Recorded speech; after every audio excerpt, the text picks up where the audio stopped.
Hello दोस्तों, you are welcome my YouTube channel आसो math classes. आज की क्लास में हम लोग क्लास 10th का प्रश्नावली 7.2 को सॉल्व करेंगे, जिसमें हम लोग क्वेश्चन नंबर 6 से आगे आज क्वेश्चन सॉल्व करेंगे। इससे पहले के क्लास में हम लोग क्वेश्चन नंबर 1 से लेकर 5 तक के क्वेश्चन सॉल्व कर चुके हैं।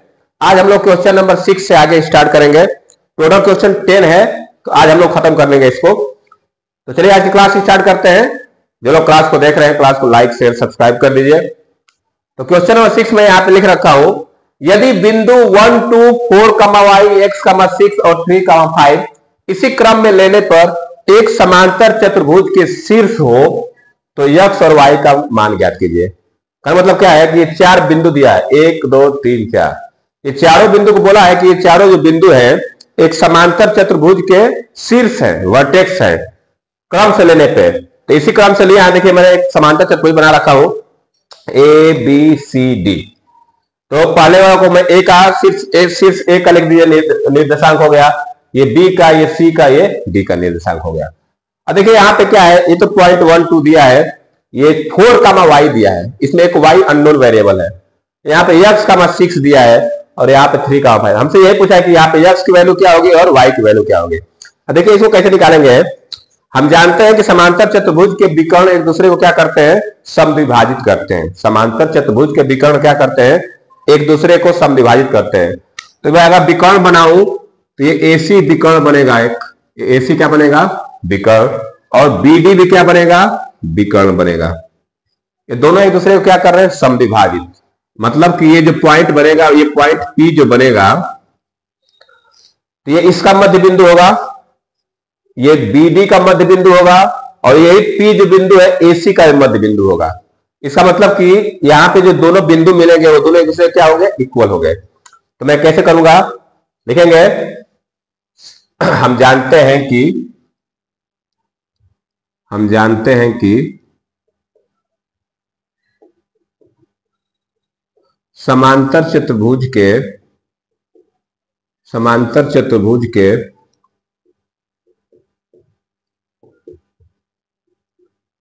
विकर्ण परस्पर समद्विभाजित करते हैं,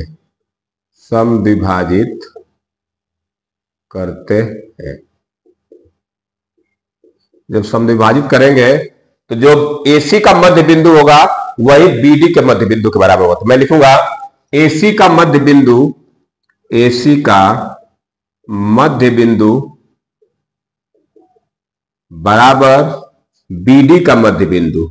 AC का मध्य बिंदु बराबर BD का मध्य बिंदु। जो AD का मध्य बिंदु होगा वही BD का मध्य बिंदु।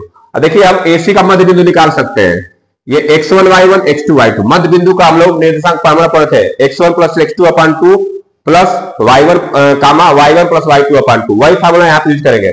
तो मैं AC का मध्य बिंदु लिखने जा रहा हूं, कैसे लिखूंगा, ये इसको मैं x1 y1 इसको x2 y2 मान लेता हूं।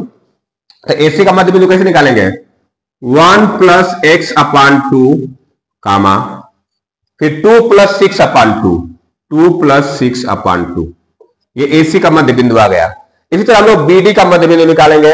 तो मान लीजिए ये BD है, तो इसको x1 y1 इसको x2 y2 मान लेंगे। तो क्या बनेगा, ये 4 + 3/2 कामा 5 + y/2। अब थोड़ा सा इसको सॉल्व कर लेते हैं। जो सॉल्व होगा उसको कैसे, इसको सॉल्व कर सकते हैं, इसको कर सकते हैं। तो ये देखिए क्या बनेगा, 1 + x/2 कामा ये बनेगा 8/2। 8/2 मतलब 4 हो जाएगा। ये आएगा 8/2 को सॉल्व करके क्या आएगा, 4 बराबर ये हो जाएगा 7/2 कामा 5 + y/2। अब देखिए ये भी निर्देशांक है, ये भी निर्देशांक है, दोनों निर्देशांक बराबर है, दोनों बराबर, बीच में बराबर लगा है। तो ये x वाला x के बराबर होगा, y वाला y के बराबर होगा। तो हम क्या करेंगे, दोनों पक्षों की तुलना कर लेते हैं। तो दोनों पक्षों की तुलना करने पर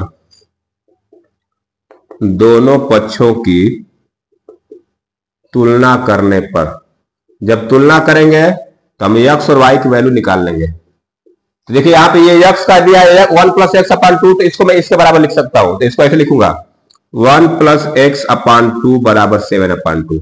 अब ये बन गया इक्वेशन। देखिए 2 से 2 कट जाएगा, इस 1 को उधर भेज दीजिए तो बनेगा x बराबर 7 माइनस 1। तो x की वैल्यू क्या आ गई? 6 आ गई। x की वैल्यू क्या आ गई? 6।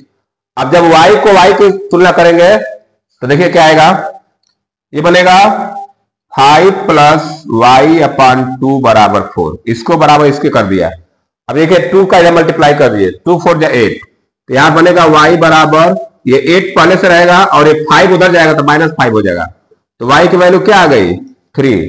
तो हमको दोनों वैल्यू मिल गई, x की वैल्यू मिल गई, y की वैल्यू मिल गई। तो हमारा आंसर क्या हो जाएगा? अतः लिख देंगे यहां पे, अतः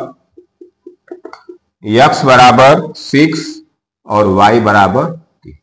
यही हमसे पूछा था कि x और y की वैल्यू क्या होगी। तो ये हमारा क्वेश्चन नंबर 6 कंप्लीट हो गया। जो लोग क्लास को देख रहे हैं, अगर नोट बनाना चाहते हैं तो आप इसको राइट डाउन कर सकते हैं या वीडियो पुश करके स्क्रीनशॉट भी ले सकते हैं। ठीक है, तो ये हमारा क्वेश्चन नंबर 6 कंप्लीट हुआ। अब मैं चलता हूं क्वेश्चन नंबर 7 की तरफ। तो अब मैं इसको रेज कर देना हूं, क्वेश्चन नंबर 7 लिखने जा रहा हूं। देखिए क्वेश्चन नंबर 7 है, बिंदु ए के निर्देशांक ज्ञात कीजिए जहां ए बी एक वृत्त का व्यास है जिसका केंद्र 2,3 है तथा बी के निर्देशांक 1,4 है। कह रहा है मतलब क्या है, एक वृत्त है, ये वृत्त हो गया और ये ए बी डायमीटर है, ए बी क्या है? व्यास है। तो इनको सेंटर, ये बीच में क्या होता है? Centre O. तो ओ का निर्देशांक दिया है 2,3 और बी का निर्देशांक दिया 1,4। तो हमको ए का निर्देशांक पूछा है, बोला कि ए का निर्देशांक ज्ञात कीजिए। तो हम क्या करेंगे, पहले इस ए का निर्देशांक मान लेंगे, लिखेंगे माना ए का निर्देशांक बराबर एक्स वाई। क्या मान लिए? X Y. इस ए का निर्देशांक मान लिए एक्स वाई। अब एक चीज ध्यान दीजिए, ये जो डायमीटर है ए बी, सेंटर ओ है। ओ क्या होता है? डायमीटर और सेंटर। सेंटर डायमीटर का क्या होता है? मध्य बिंदु होता है। ए बी का मध्य बिंदु ओ है, यहाँ पे ए बी का मध्य बिंदु क्या है? ओ। तो हमको यहाँ मध्य बिंदु का निर्देशांक पता है, तो हम यहाँ पे मध्य बिंदु वाला फार्मूला लगा सकते हैं। तो मध्य बिंदु का निर्देशांक वाला फार्मूला लगाते लिखेंगे मध्य बिंदु सूत्र से ना। तो यहां पे लिखेंगे ओ का निर्देशांक होगा, वो क्या होगा? ए बी का मध्य बिंदु होगा। तो लिखेंगे ओ का निर्देशांक बराबर, ओ का निर्देशांक बराबर ए बी का मध्य बिंदु, ए बी का मध्य बिंदु। जो ए बी का मध्य बिंदु होगा वो ओ का निर्देशांक होगा। तो अब यहां पे मध्य बिंदु वाला फार्मूला लगाएंगे। ओ का निर्देशांक दिया है, कितना दिया है? 2,3, 2,3 दिया है हमको, बराबर ए बी का मध्य बिंदु का फार्मूला लगाएंगे, x1 प्लस x2 अपॉन 2। तो क्या होगा? x plus 1 upon 2, x plus 1 upon 2 कामा y प्लस 4 अपॉन 2। ये ओ का निर्देशांक हो गया केंद्र का। जो केंद्र का निर्देशांक होगा वो जो ए बी का मध्य बिंदु होगा उसी के बराबर होगा, सेम वही चीज होगा। मैं लिख सकता हूं ओ का निर्देशांक बराबर ए बी का मध्य बिंदु। अब ओ का निर्देशांक लिख दिया 2,3, यहां पे मैं ए और बी का मध्य बिंदु निकाल दिया। तो x plus 1 upon 2, Y plus 4 upon 2। देखिए यहां पे हम लोग क्या करेंगे, दोनों पक्ष की तुलना करेंगे। देखिए ये भी एक्स वाई है और ये भी क्या है? एक्स वाई है। तो कंपेयर करके, तुलना करके मैं एक्स और वाई की वैल्यू निकाल सकता हूं। तो जो भी एक्स वाई की वैल्यू होगी यहां रख देंगे तो वो ए का निर्देशांक निकल जाएगा। तब क्या करेंगे? दोनों पक्षों की तुलना करेंगे। देखिए दोनों पक्षों की तुलना करने पर, दोनों पक्षों की तुलना करने पर, जब दोनों पक्षों की हम लोग तुलना करेंगे तो क्या करेंगे? 2 को इसके बराबर लिखेंगे या 3 को इसके बराबर लिखेंगे। पहले मैं 2 को इसके बराबर लिख रहा हूं, तो देखिए क्या बनेगा? ये 2 equal to X plus 1 upon 2। इसको सॉल्व कर लीजिए। 2 का मल्टीप्लाई हो 2 टू 4, ये बनेगा 4 इक्वल टू एक्स प्लस 1।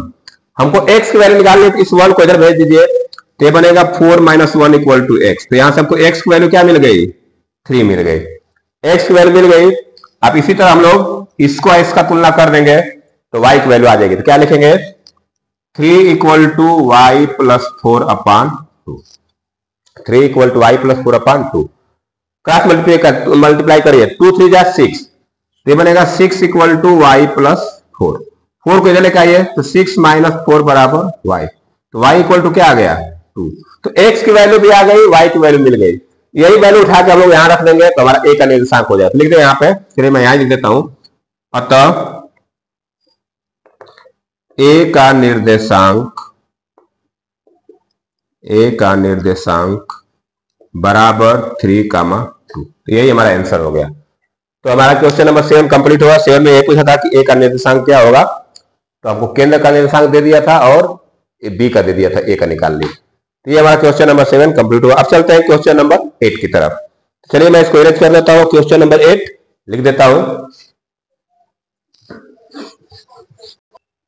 देखिए क्वेश्चन नंबर 8 है, यदि a और b क्रमशः -2,2 और 2-4 हो तो बिंदु P के निर्देशांक ज्ञात कीजिए ताकि AP बराबर 3/7 AB हो और P रेखाखंड AB पर स्थित है। करे मतलब क्या है, एक AB रेखाखंड है, ध्यान दीजिएगा, ये AB एक रेखाखंड है, A और ये B है, ठीक है। हमको A और B का निर्देशांक दिया है। A का क्या दिया है, -2, और B का दिया है 2, -4। करें कि इस पे पॉइंट P है, मान के चलिए यहां बिंदु P है, ये बिंदु क्या है, P है। तो हमको P का निर्देशांक बताना है। हमको एक रिलेशन दिया, ये वाला दिया है कि AP दिया है, AP = 3/7 AB। ये कंडीशन दिया है, इसी से हम लोग रेशियो निकालेंगे। देखिए अब इसका निर्देशांक निकालने के लिए हमको या तो M1 M2 पता होना चाहिए, रेशियो पता होना चाहिए, तो हम इसका निर्देशांक निकाल सकते हैं। अब इसको देखिए, AB को मैं इधर लाऊं तो मैं इसको ऐसे लिखूंगा, AP/AB = 3/7। इसका मतलब क्या है, ये AP हो गया, यहां से यहां तक 3 दिया है और पूरा यहां से लेके यहां तक 7 दिया है, तो ये हम निकाल सकते हैं। AP/AB का मतलब क्या हुआ कि AP तो हो गया 3, ये रेशियो दिया है, और AB 7, AB मतलब यहां से लेके यहां तक 7 है, तो हम ये रेशियो निकाल सकते हैं PB। तो चाहे तो हम इसको ऐसे भी लिख सकते हैं, AB/AP लिख सकते हैं, इसको क्या लिख सकते हैं, AB/AP भी लिख सकते हैं, या एक काम करते हैं -AP कर लेते हैं, AB-AP PB के पास, ठीक है, वो भी आ जाएगा। तो हम डायरेक्ट यहां से भी रेशियो लिख सकते हैं। तो AP/AB 3/7 है, समझे कि ये 3 है, यहां से यहां तक 3 है और ये पूरा 7 है, तो मैं इसको निकाल सकता हूं, ये कितना हो जाएगा, 4 हो जाएगा। मैं यहां से रेशियो लिख सकता हूं। तो यहां से मैं अगर लिखूं ऐसे, तो AP/PB = 3/4, ये रेशियो मिल गया हमको, AP और PB का रेशियो मिल गया। तो ये M1 M2 मिल गया, M1 है, ये M2 है। अब हम क्या करेंगे, आप लगाएंगे विभाजन सूत्र। तो मान लेंगे P का पॉइंट मान लेते हैं x, y, माना P का निर्देशांक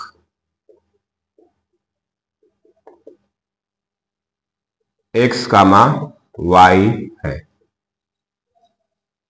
और हमको M1 M2 पता है, x1 y1 x2 y2 पता है।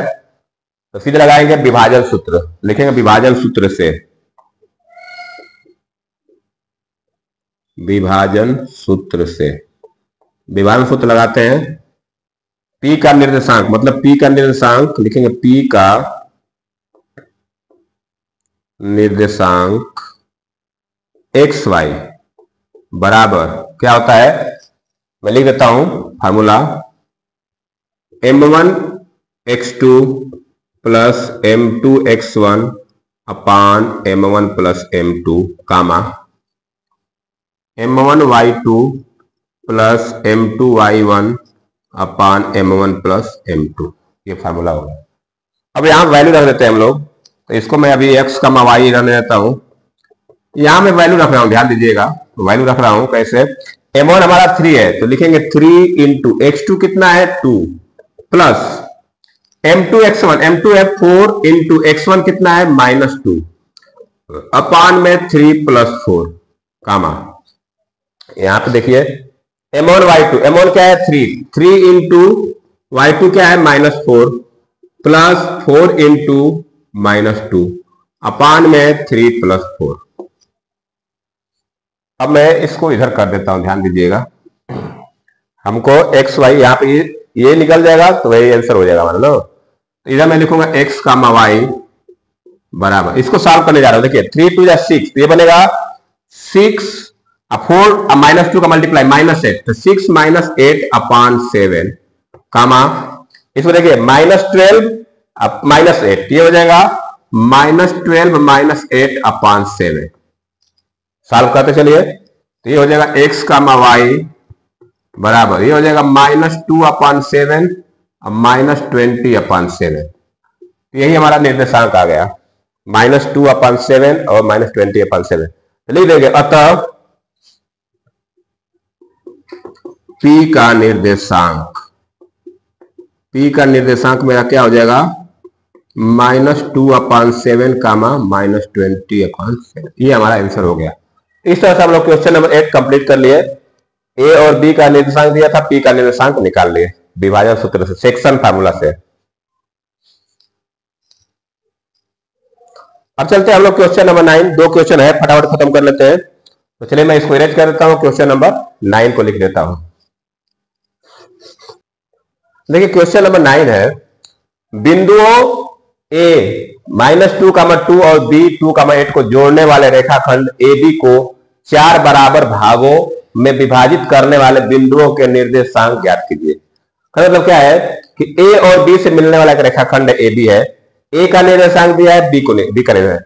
अब देखिए इसको 4 बराबर भाग में बांटना है, तो 4 बराबर भाग में बांटेंगे तो 3 पॉइंट बीच में आएगा। मान लीजिए एक हो गया, 2 हो गया, ये 4 बराबर भाग बन गया। तो मैं नाम दे दूं, इसका नाम दे देता हूं P, इसका Q, इसका R। ये 3 बिंदु जो है इस लाइन को 4 बराबर भाग में बांट रहे हैं। एक हो गया P Q R, देखिए एक P हो गया, एक PQ, एक QR, एक। अब 4 बराबर भाग में जब बांटेंगे तो रेशियो देखिए क्या बनेगा, ये वाला पॉइंट जो होगा ये मध्य बिंदु होगा, मिड पॉइंट होगा। ये पूरा लाइन का क्या होगा, ये मिड पॉइंट होगा। रेशियो कैसे बनेगा, यहां पे 1 बनेगा, यहां पे 1 बनेगा, यहां पे 1 बनेगा, यहां पे। जैसे अब एक क्वेश्चन हम लोग पढ़े थे कि 3 बराबर भाग में बांटना है, तो वहां रेशियो क्या बना था, 1:1:1। यहां जब 4 बराबर भाग में बांटना है तो रेशियो बनेगा 1:1:1:1। अब हमसे ये पूछा है कि जो 3 पॉइंट हो रहे हैं P Q R, इनका निर्देशांक बताना है। अब एक चीज ध्यान दीजिए, ये जो Q है, Q पूरा AB का मध्य बिंदु होगा। तो पहले हम Q का निर्देशांक निकाल लेंगे। मध्य बिंदु का हम लोग जानते हैं, हम लोग Q का निर्देशांक निकाल लेंगे। ये AB का क्या होगा, मध्य बिंदु होगा। तो मैं चाहूं तो इसको लिख सकता हूं x1 y1 और ये हो जाएगा हमारा x2 y2। अब इसका निर्देशांक मान नहीं रहा हूं, मैं डायरेक्ट निकालूंगा Q का निर्देशांक, क्योंकि Q का निर्देशांक क्या होगा, जो AB का मध्य बिंदु होगा वही Q का निर्देशांक हो जाएगा। तो चलिए मैं लिखता हूं कि P का, मैं Q का निर्देशांक निकालता हूं, तो लिखूंगा Q का निर्देशांक बराबर, Q का निर्देशांक, Q का निर्देशांक बराबर मैं लिखूंगा AB का मध्य बिंदु, AB का मध्य बिंदु। जो AB का मध्य बिंदु होगा वही Q का निर्देशांक होगा। जो AB का मध्य बिंदु होगा वही क्या होगा, Q का निर्देशांक हो जाएगा। तो AB का मध्य बिंदु निकाल लीजिए, फार्मूला लगा देंगे हम लोग, x1 + x2 अपॉन 4। फार्मूला लिख लीजिए, x1 + x2 अपॉन 2 कामा y1 + y2 अपॉन 2। ये x1 y1, ये x2 y2, वैल्यू रख दीजिए। तो वैल्यू रखेंगे तो क्या बनेगा, -2 + 2 अपॉन 2, x1 -2 x2 + 2। y1 क्या है, 2 + 8 अपॉन 2। इसको जब सॉल्व करेंगे ये -2 + 2 0 अपॉन 2 हो जाएगा। 0 अपॉन 2 की वैल्यू क्या हो जाएगी, 0 कामा ये 2 + 8 10 अपॉन 2 क्या होगा, 5। तो 0, 5 मिल गया। ये Q का निर्देशांक मिल गया हमको, 0, 5। तो हम यहाँ पे चाहे तो Q का निर्देशांक लिख सकते हैं 0, 5। Q का निर्देशांक मिल गया हमको 0, 5। अब चलते हैं P का निर्देशांक निकालने। अब देखिए यहाँ पे रेशियो 1:1 बन रहा है, तो जो P होगा वो AQ का मध्य बिंदु होगा। जो P का निर्देशांक होगा वो क्या होगा, AQ का ये मध्य बिंदु हो जाएगा। तो मैं अब P का निर्देशांक निकालने जा रहा हूं, लिखेंगे P का निर्देशांक बराबर AQ का मध्य बिंदु, AQ का मध्य बिंदु ए क्यू का मध्य बिंदु निकाल देना। अब ए क्यू में देखिए ये x1 y1, इसको x2 y2 मानना पड़ेगा, x1 y1 x2 y2। तो यहां पे मैं फॉर्मूला लिख देता हूं, फॉर्मूला यूज होगा कि x1 प्लस x2 अपान 2 कामा y1 प्लस y2 अपान 2। x1 ये है -2 प्लस 0, तो यहां पे मैं यहां से लिख देता हूं -2 प्लस 0 अपान 2 कामा 2 प्लस 5 अपान 2। -2 प्लस 0 -2 और 2 से डिवाइड कर -1 आ जाएगा, ये क्या आ जाएगा -1 कामा ये हो जाएगा 7 अपान 2। तो ये हमारा हो गया QP का निर्देशांक। तो Q का निर्देशांक निकल गया, P का निकल गया, अब बचा है R का निर्देशांक। तो मैं R का निर्देशांक यहां निकल, अब देखिए यहाँ पे R, ये जो R है वो Q और B का QB का मध्य बिंदु होगा, क्योंकि रेशियो 1:1 बन रहा है। तो यहाँ पे जो R होगा QB का मध्य बिंदु होगा, तो लिखेंगे R का निर्देशांक, P का निर्देशांक आगे हम लिख सकते हैं यहाँ पे -1 कामा 7 अपान 2, ये हो गया P का निर्देशांक। अब मैं R का निर्देशांक निकालने जा रहा हूं, लिखेंगे R का निर्देशांक बराबर R का निर्देशांक बराबर QB का मध्य बिंदु, QB का मध्य बिंदु, जो QB का मध्य बिंदु होगा वही R का निर्देशांक होगा। तो यहां लगा लीजिए फार्मूला x1 प्लस x2 अपान 2 कामा y1 प्लस y2 अपान 2, ये x1 y1 x2 y2, ठीक है। 0 प्लस 2 अपान 2 हो जाएगा, ये बनेगा 0 प्लस 2 अपान 2 कामा 5 प्लस 8 अपान 2। सॉल्व करेंगे तो ये आ जाएगा 1, ये आ जाएगा 13 अपान 2। तो इस तरह से हम लोग जो AB लाइन को 4 भागों में बांट रहे हैं बिंदु P Q R, उसका निर्देशांक निकाल लिए हम लोग। हमसे यही पूछा था कि AB को 4 बराबर भागों में विभाजित करने वाले बिंदुओं के निर्देशांक ज्ञात कीजिए। तो यहाँ जो P Q R है यही AB को 4 बराबर भागों में विभाजित कर रहे हैं और उनका निर्देशांक हम लोग निकाल लिए, ठीक है। तो इस तरह से क्वेश्चन नंबर 9 हमारा कंप्लीट हो गया। अब चलते हैं, लास्ट क्वेश्चन है क्वेश्चन नंबर 10, उसको भी सॉल्व कर लेते हैं। तो चलिए मैं इसको इरेज कर देता हूं और क्वेश्चन नंबर 10 लिख दे रहा हूं। अब देखिए क्वेश्चन नंबर 10 है एक्सरसाइज 7.2 का लास्ट क्वेश्चन है। एक समचतुर्भुज का क्षेत्रफल ज्ञात कीजिए जिसके शीर्ष इसी क्रम में 3, 0, 4, 5, -1, 4 और -2, -1 है। और देखिए एक संकेत दिया है कि समचतुर्भुज का क्षेत्रफल का फार्मूला दिया है 1/2 इंटू उसके विकर्णों का गुणनफल। देखिए मैं एक समचतुर्भुज बना रखा हूं ABCD, चारों का निर्देशांक लिख रखा हूं, A का, B का, C का, D का। तो हमको जो फार्मूला दिया है उसमें विकर्ण का नाम ले रहा है, विकर्ण। पहले हम क्या करेंगे, यहां विकर्ण क्या होगा, AC विकर्ण हो जाएगा, AC क्या हो जाएगा, विकर्ण हो जाएगा, और ये BD भी विकर्ण हो जाएगा, AC और BD विकर्ण हो जाएगा। तो हमको पहले AC और BD निकालना पड़ेगा, AC और BD निकालना पड़ेगा, तब जाके इस फार्मूले में रखना पड़ेगा। तो चलिए पहले निकालते हैं विकर्ण AC की लंबाई, विकर्ण AC की लंबाई, AC की लंबाई कैसे निकालेंगे हम लोग। देखिए यहां पे हम लोग A का निर्देशांक दिया है, C का निर्देशांक दिया है, तो हम यहां पे दूरी सूत्र लगाएंगे। क्या लगाएंगे, दूरी सूत्र। तो ये इसको x1 y1 x2 y2 मान लीजिए, तब फार्मूला क्या बनता है हमारा, x2 माइनस x1 का whole square plus y2 minus y1 का होल स्क्वायर। दूरी सूत्र पता है ना, एक्सरसाइज 7.1 में यूज किए थे। तो x1 मान लीजिए, ये x1 y1 है, x2 y2, तो y2 x2 माइनस x1 दिया है, तो x1 में x2 क्या है, -1 -3, ये बनेगा -1 -3 का whole square plus y2 minus, तो ये हो जाएगा 4 -0 का होल स्क्वायर। सॉल्व कर लीजिए, ये हो जाएगा -4 का स्क्वायर और +4 का स्क्वायर। तो सॉल्व कर लीजिए और इसको आगे, तो ये हो जाएगा -4 का स्क्वायर क्या होगा, 16 + 16, तो √32। √32 को मैं लिख सकता हूं, √32 को लिख सकता हूं 4√2। तो आ गया, AC की लंबाई आ गई 4√2, एक विकर्ण लंबाई। अब निकालते हैं विकर्ण BD की लंबाई, विकर्ण BD की लंबाई, दोनों की लंबाई निकाल लेते हैं, फिर फार्मूले में रख देंगे हम लोग। फार्मूला वही यूज करेंगे हम लोग, x2 माइनस x1 का whole square plus y2 minus y1 का होल स्क्वायर। BD किसी को मान लो यहां से मैं लेता हूं इसको x1 y1 x2 x2 तो 4 + 2 हो जाएगा। ये क्या हो जाएगा, किसी को ले लीजिए x2, चलिए इसको ले लेता हूं x1 y1 x2 y2 तो 4 + 2 हो जाएगा। ये 4 + 2 का होल स्क्वायर प्लस 5 + 1 का होल स्क्वायर हो जाएगा। तो 4 + 2 का स्क्वायर मतलब 6 का स्क्वायर हो जाएगा। ये हो जाएगा 6 का स्क्वायर प्लस 6 का स्क्वायर। तो 6 का स्क्वायर क्या होता है 36 और ये भी 36 √72 को लिख सकता हूं 6√2। देखिए इसका आ गया 4√2 और इसका आ गया 6√2। दोनों डायगोनल की लंबाई आ गई, AC और BD निकाली। अब रखते हैं फार्मूला में, लिखेंगे समचतुर्भुज का क्षेत्रफल। यहां मैं लिख देता हूं समचतुर्भुज का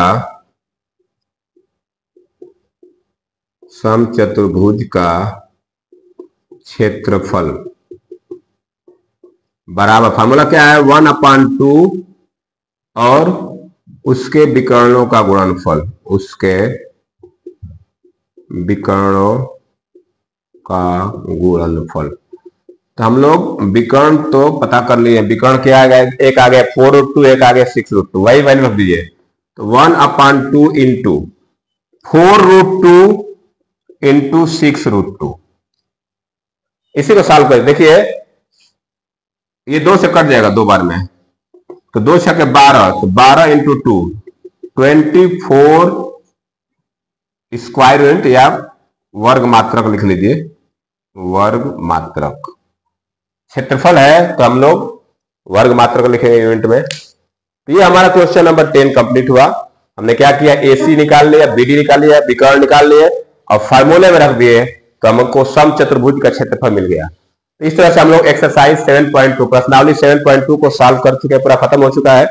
अब इसके बाद हम लोग नेक्स्ट क्लास चलेंगे चैप्टर 8 पे, जिसमें हम लोग पढ़ेंगे ट्रिग्नोमेट्री, त्रिकोणमिति। तो चलिए आज के लिए इतना रहने देते हैं। जो लोग क्लास को देख रहे हैं क्लास को लाइक शेयर जरूर कर दीजिए।